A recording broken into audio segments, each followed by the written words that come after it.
दादोजी नेवसे पाटील व आईचे नाव लक्ष्मीबाई असे होते. त्यांचा विवाह वयाच्या 9व्या वर्षी ज्योतिबा फुले यांच्याशी झाला. माय सावित्री तू महान, देशाला तुझा अभिमान. सुरू केली मुलींची शाळा, फुलविला तू क्रांतीचा मळा.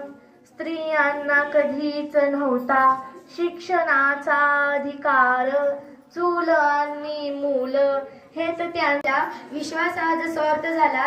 सावित्री तू दाखविलेला विश्वास आज स्वार्थ झाला. तू होतीस म्हणून माझ्या जगण्याला अर्थ आला.